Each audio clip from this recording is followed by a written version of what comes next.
రాధ వరుసకు మరదలే అయినా నాకు చెల్లితో సమానం. మా ఇద్దరి మధ్య ఉన్నది పవిత్రమైన అనుబంధం. పచ్చి అబద్ధం. తప్పుడు పనులు చేసేవాళ్ళు సమర్థించుకోవడానికి చెప్పే మాటలు. ఆనందరావు గారు షటప్.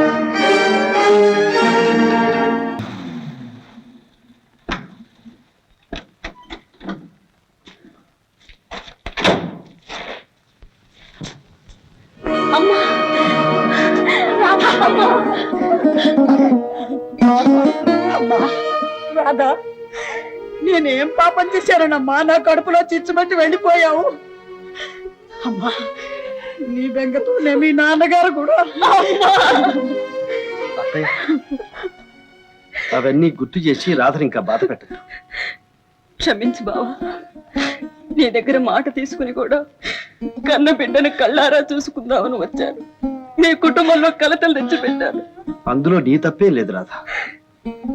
కన్న తల్లికి బిడ్డ మీద ఉండే ప్రేమ ఎలాంటిదో నేను అర్థం చేసుకోగలను.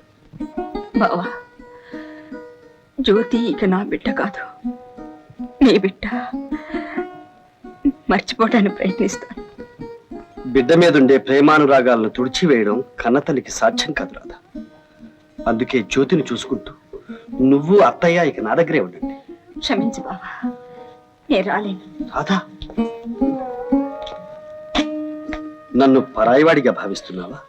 అంత మాటలకు బావా, ఈ ప్రపంచంలో నీకంటే మాకు ఆప్తులు ఎవ్వరూ లేరు. కానీ మా రాక మీ ఇంట్లో ప్రళయాన్ని రేపుతుంది. శోభ నీకు మరింత దూరం అవుతుంది. నీ సంసారాన్ని నిలుపుకోవటం నీ కర్తవ్యం బావా. నువ్వైనా సుఖంగా ఉంటే మాకంతే చాలు. మీరు కష్టాల్లో కాపురం ఉంటే నేను సుఖంగా ఉండగలనా రాధ? నా మాట విను. ఇంత జరిగినా మా మీద నీకెందుకు బావా ఈ దయ? మా కోసం ఎటువంటి త్యాగానికైనా వెనుకాడవని తెలుసు. కానీ అది పొందే హక్కు మాకు లేదు. అంతులేని నీ త్యాగంతో మమ్మల్ని ఇంకా కుంగిపోయేటట్టు చేయకు బావా. రాధా, వద్దు బావా, ఇంకేం చెప్పకు. దిక్కులేని సమయంలో దేవుళ్లాగా ఆదుకుని ఆశ్రయం ఇచ్చాడు రంగన బాబాయ్. కన్న తన్నిలాగా చూస్తున్నాడు. ఇక్కడ మాకే లోటు రాదు. అవును బాబు, మేము రాలేదని మరోలా అనుకోకు. వస్తాను. జ్యోతి, ఎందుకమ్మా నన్ను విడిచిపెట్టొచ్చావు? లేదు తల్లి, లేదమ్మా. రామ్మా, మన ఇంటికి వెళ్దాం. జ్యోతి, దేవుళ్ళాంటి అయ్యగారికి దూరమై ఎందుకమ్మా ఇట్ట బాధపడతావు? నీకు చెప్పేపాటి దాన్ని కాదమ్మా. మొగుడు పెళ్ళాలన్నాక కీచులాడుకోకుండా ఉంటారా? చిలక గోరింకల్లా ఉండాల్సిన రోజుల్లో ఎందుకమ్మా ఈ గొడవలు? లచ్చి, అవునమ్మా, మా మావ చూడండి, తాగొచ్చి 4 తంతాడు, తిక్క దిగ్గానే కాళ్ళు అట్టుకుంటాడు. ఆడోళ్ళం మనమే సర్దుకుపోవాలమ్మా. లచ్చి, నువ్వు నోరు మూసుకుపో అక్కడికి.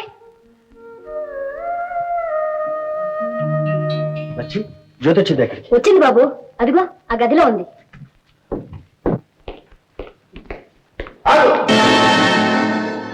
నీకు ఇంట్లో కాలు పెట్టే అర్హత లేదు. అమ్మాయి ద్వారా నా బిడ్డకు అన్యాయం చేసిన మోసగాడి. మోసం చేయడం నాకు చేతగాని. కట్టుకున్న బాధ్యను కాదని మరొక నీతిమాలిన దానితో కొరకటం మోసం కాదా? ఆనందరావు గారు, మీరు నిష్కారణంగా నా మీద అభాండాలు వేస్తున్నారు. నేను ఎవరి కన్నుగప్పి ప్రవర్తించలేదు. శోభ కనుగప్పే దురుద్దేశమే లేకపోతే రాధ చచ్చిపోయిందని ఎందుకు చెప్పావు? ఆమె బ్రతుకుల సంగతి ఇన్నాళ్ళు ఎందుకు దాచావు? మాట్లాడవే. అబద్ధాలు చెప్పి దానికి పుట్టిన బిడ్డను నీ ఇంట్లో ఎందుకు పెంచవలసి వచ్చింది? ఎవరో చేసిన అన్యాయానికి అభంశుభం ఎరుగని పసిపిల్ల బలి కావడం ఇష్టం లేక. అవును, ఆ పసిబిడ్డ శ్రేయస్సు నీకు కావాలి. ఆ అనాథను ఉద్ధరించాలి. నిన్నే నమ్ముకున్న నీ భార్య శ్రేయస్సు మాత్రం నీకు అక్కర్లేదు. శేఖర్, ఆఖరిసారిగా చెబుతున్నాను, నీ సంసారం సుఖంగా ఉండాలంటే దాంతో ఎలాంటి సంబంధం ఉండకూడదు. పూర్తి కథగలింపులు చేసుకోవాలి. శాసిస్తున్నారా? అర్థంతో నా చేత కాదు. ఆత్మహత్యలు చేసుకోవడం నాకు అలవాటు లేదు. అంటే నీ ఉద్దేశం? క్షమించండి, చిన్నప్పటి నుంచి నన్ను పెంచి పెద్ద చేసిన ఆ కుటుంబానికి కృతజ్ఞుడి కాలేదు. అర్థాంతరంగా వచ్చిన ఆస్తి అంతస్తు కోసం నా ఆత్మీయుల్ని వదులుకోలేదు. విన్నావా శోభ? వీడు గుండెలు తీసిన బంటు, తేనె పూసిన కత్తి. ఆ కోట వ్యామోహంలో పడి నీతి నియమాలు గాలికి వదిలిన నీచుడు. నేనెప్పుడూ నీతి తప్పలేదు, నిజాయితీని మర్చిపోలేదు. మీరు నమ్మినా నమ్మకపోయినా ఒక్కటి మాత్రం నిజం, రాధ వరుసకు మరదలే అయినా నాకు చెల్లితో సమానం. మా ఇద్దరి మధ్య ఉన్నది పవిత్రమైన అనుబంధం. పచ్చి అబద్ధం. తప్పుడు పనులు చేసేవాళ్ళు సమర్థించుకోవడానికి చెప్పే మాటలు. ఆనందరావు గారు, షటప్. ఈ ఇంట్లో గాని నా ఫ్యాక్టరీలో గాని నీకు స్థానం లేదు. Get out. Get out. జ్యోతి, రామ్మ వెళదాం. అమ్మా, నేను వెళ్ళను. నీ దగ్గర ఉంటాను. ఎవతే నీకు అమ్మ పాపిస్తాను.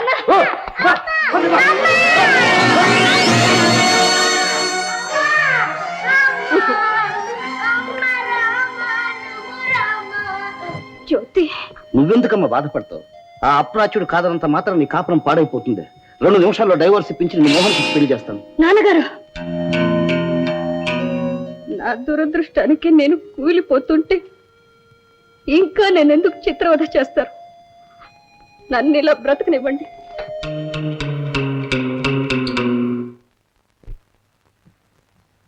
ఇంటికి వెళ్ళిపోయిన రా నాన్న. ఇక నుంచి ఇదేనమ్మా మన ఇల్లు. ఇది మన ఇల్లు కాదు. ఇలా రామ్మా. నేను రాను. జ్యోతి, తప్పమ్మా, అలా అనకూడదు. వెళ్ళు, మీ అమ్మ. మా అమ్మ కాదు, మా అమ్మ తాతగారి ఇంట్లో ఉంది. అవును బావా, కన్నంత మాత్రాన తల్లిని కాలేను. అల్లారు ముద్దుగా పెంచుతున్న శోభను మరిపించలేము. జ్యోతి, ఈ అమ్మ మీ అమ్మే. వెళ్ళమ్మా. మా అమ్మ కాదు, మా అమ్మ ఈ గుడిసెలో ఉంటుందా? నన్ను అమ్మతో దిగబెట్టరా. అలాగేనమ్మా. ప్రపంచంలో ఏ బాధనైనా భరించగలవేమో గాని కన్న బిడ్డ తల్లినే కాదనే కడుపు కోత మాత్రం భరించలేం బావా.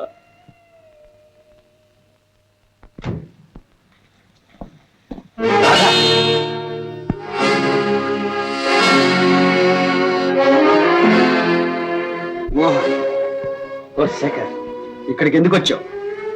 ఇంకా ఏం మిగిలిందని వచ్చావు? నువ్వు పెట్టిన చిచ్చు రాధ ఇంటిని ఎంతవరకు దహించిందో చూడాలని వచ్చావా? నువ్వు విదజల్లిన విషయం ఈ వంశవృక్షాన్ని ఎంతవరకు నాశనం చేసిందో చూసి ఆనందించాలని వచ్చావా? ఎందుకు వచ్చావు? క్షమించు శేఖర్, చేసిన తప్పు సరిదిద్దుకోవాలని వచ్చా. అయితే ఇంతకాలానికి రాధ గుర్తుకొచ్చిందా నీకు? రాధని నేను ఎప్పుడూ మర్చిపోలేదు శేఖర్. అమెరికాలో ఉన్న 5 సంవత్సరాలు ఆమె కోసమే తప్పించాను. రాధకు చేసిన అన్యాయం నా మనస్సును అనుక్షణం దహించి వేసేది. రాధను పెళ్లి చేసుకుని నేను చేసిన పాపానికి ప్రాయశ్చిత్తం చేసుకోవాలని వచ్చాను. నీ మాటల గారడితో మోసం చేయాలని ప్రయత్నించకు. మోసం చేయడమే ఉద్దేశం అయితే ఫారెన్ వెళ్లే ముందే పెళ్లి చేసుకుని ఉండేవాడిని, లేదా అక్కడే ఎవరినైనా పెళ్లి చేసుకుని వచ్చి ఉండేవాడిని. నా రాధ కోసమే ఇప్పటి వరకు పెళ్లి చేసుకోకుండా ఉన్నాను. శేఖర్, నా మాట నమ్ము శేఖర్. నా ఫారెన్ ప్రయాణానికి మీ మామగారే సాయపడ్డారు. ఆయనకి నా కృతజ్ఞత చెప్పుకోవడానికి వెళితే ఈ విషయాలని తెలిసి శోభ నువ్వు ఒకటిగా ఉండాలంటే రాధను నేను పెళ్లి చేసుకోవడం ఒక్కటే పరిష్కార మార్గం. మోహన్, ఈ పెళ్లి నీ చేతులతోనే జరిపించు శేఖర్. ఏమత్తయ్య? అంతా విన్నాను బాబు. అబ్బాయి చెప్పింది సబబుగానే ఉంది. పెళ్లికి ముహూర్తం పెట్టించమంటావా? అలాగే బాబు. బావా, ఏమ్మా? 5 ఏళ్ల బిడ్డుండగా ఇప్పుడు 10 మందిలో నాకు పెళ్ళేమిటి? నలుగురు ఏమనుకుంటారు? పోనీ నీకు ఆ సందేహం ఉంటే రిజిస్టర్ మ్యారేజ్ చేసుకుందాం. అవును, అదే మంచి పద్ధతి. ఏం రాధ? మీ ఇష్టం బావా. అయితే నేను రిజిస్టార్ ఆఫీస్కి వెళ్ళి టైం అది ఏర్పాటు చేసేస్తాను.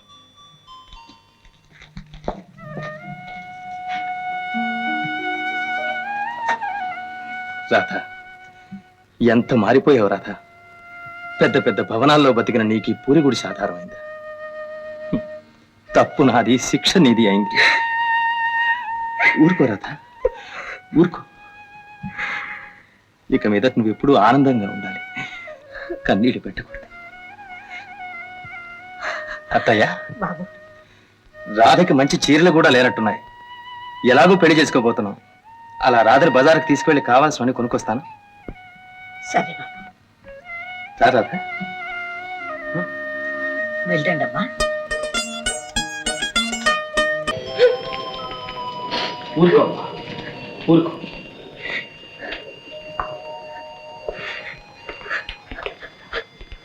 ఇప్పుడు చెప్పండి, జ్యోతి తల్లి పతిత అంటారా? ఆమెది పవిత్ర జీవితం కాదంటారా? చెప్పండి. అవునండి, రాధ పతిత కాదు, ఇతరుల అన్యాయాలకి బలి అయిపోయిన అమాయకురాలు. అంత చదువుకున్న మోహన్ ఇంత నీచంగా ఎందుకు ప్రవర్తించాడో ఆశ్చర్యంగా ఉంది.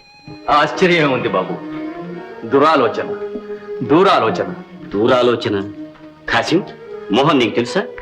తెలుసు బాబు. రాధను నమ్మించి నట్టేటి ముంచి ప్రాణం తీసిన తర్వాత అభిమానవంతుడైన శేఖర్ని అడ్డు తొలగించి శోభను పెళ్లి చేసుకోవడానికే ఈ పన్నాగం పన్నాడు. ఇదంతా నీకెలా తెలుసు? ఆ పాపిష్టి మోహన్ నేనే శేఖర్. యావజ్జీవ ఖైదు అనుభవించి విడుదలయ్యాక ఎన్నో ఉద్యోగాల కోసం ప్రయత్నించాను. అంత కూడా నే ముద్ర వల్ల ఎక్కడా పని దొరకలేదు. తినడానికి తిండి లేక, నిలవడానికి నీడ లేక, చివరికి కాసిమిగా పేరు మార్చుకొని వీరి దగ్గర డ్రైవర్గా చేరా. శేఖర్, నన్ను క్షమించు శేఖర్. బాబుగారు, నేను చేసిన పాపాలకి నా జ్యోతిని శిక్షించకండి. నా బిడ్డకి అన్యాయం చేయకండి బిడ్డ, బాబు. ఆ మాటనే అధికారం నీకు లేదు.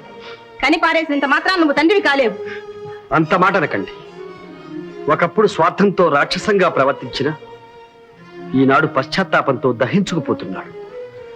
అతనిపై సానుభూతి చూపించి క్షమించడం మన ధర్మం. జ్యోతి, నాన్నగారికి నమస్కరించమ్మా. అమ్మా జ్యోతి, అమ్మా.